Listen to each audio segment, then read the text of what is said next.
I looked in the rearview mirror, hoping the large black dog was not lying in the road. It had come out of nowhere, and I wasn't positive I'd not hit it. To my relief, there was no dog. But there was also no road. Dolly, you have lost it for real this time. It looked like the only thing behind my car was a solid sea of kudzu. I got out of the car and felt the immediate weight of the heat.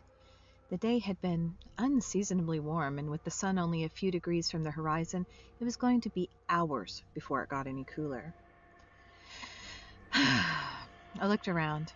A sign pointed down a gravel road just to my right. It looked homemade, but it had the name of the resort on it. I must be close. I had the unnerving thought that I might need to outrun the vines. I had no idea where that thought came from. I could not resist the urge to look behind me. Were they closer? Sure looked like they were closer. Time to move on. I just needed to make sure there was no dog under the car. Are you kidding me? I wanted to bang my head on the car. The driver's side tire was completely flat. This is not a fix-it with a can of goop and limping along. This was an unsalvageable strip of rubber. I rubbed my temples, hoping the impending headache would stay away long enough for me to figure out what was going on. The sun was setting quickly, and every time I looked, the distance between the green sea and my rear bumper looked smaller and smaller. The car chose that moment to sputter and die, leaving me in eerie silence as twilight turned into night. There was nothing out here, not even crickets. The world held its breath. I held mine along with it. I tried frantically to restart it, but it was dead. Even the interior light was out. Slammed my hands against the wheel in frustration and tried not to cry. I had been doing a lot of that lately, and wasn't that the whole point of this vacation? Get me out of my rut so I could come back happy and relaxed? Reached around to the floor in front of the passenger seat until I found my phone. It'd fallen to the floorboards when I hit my brakes. I pressed the little button. Nothing. The screen remained as blank as before. I tried again. Still nothing. I tried holding the button longer, but there was no sign of life from the device. I then took the battery out and put it back in. The phone was dead. There was no helping it. Walking was the only way I was going anywhere. I weighed my options. Behind me was the now covered road. In front of me was barely more than a dirt track through a forest.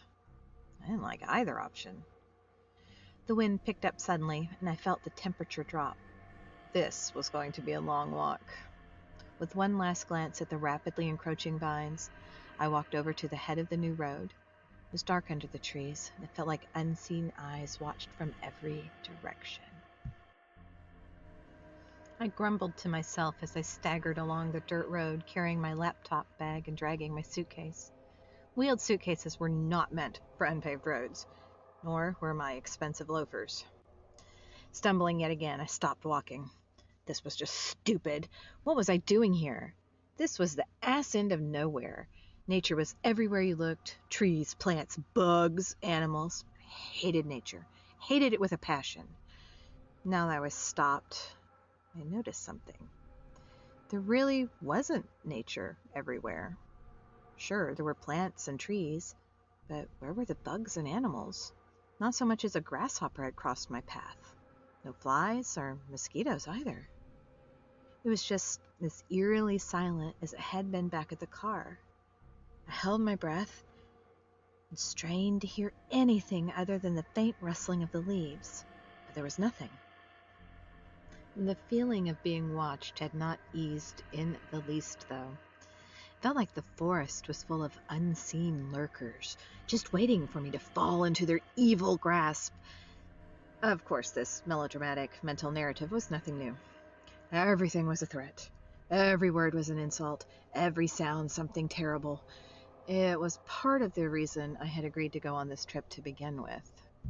I shook myself and started walking again before I could ponder my strange circumstances any further. All of this was undoubtedly a figment of my imagination, but why push my luck? Didn't they say if you died in a dream, you died in real life? As I stumbled along in my now ruined $200 shoes, I had a new mystery to ponder, one that kept my mind off my own discomfort for a couple of minutes. Who were they? And just how would they know if someone had been dreaming of their own death just before accidentally dying? Thoughts of strange and nefarious experiments meant to plot the course of a person's dreams were still running around in my head when the first sounds of life came to my ears.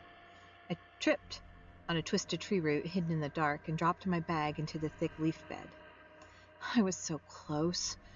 I tried to breathe away the well of anger and frustration. Far ahead of me, I could see a light. I was once again reminded of death and looking to the bright light. Angry at myself, angry at my circumstances, angry at the world, I grabbed my bag. I was almost there. No time for self-pity. The bag did not come easily. It was tangled in tough vines, like supernatural ivy. I thought of the road and walked fast as I dared in the dark. 1 minute I was stumbling along an unlit dirt road, and the next I stepped out into the resort. It looked a lot like the brochure promised. I saw a large, rambling hotel, a Victorian boathouse next to a shimmering lake, and pine trees everywhere. I closed my eyes and took a deep breath. Green woods, the smell of the lake, the sounds of happy people going about their business. I smelled food cooking in the kitchen, and it felt like a moment of happiness. I was hungry, tired, and ready to get to my room. After I was clean and fed, I'd call to see about getting my car towed. Just before I opened my eyes, I caught another scent. Faint, almost something passed on the road. Rotten, like an animal on the pavement. Something rotten. Dead. The feeling I had on the road came back.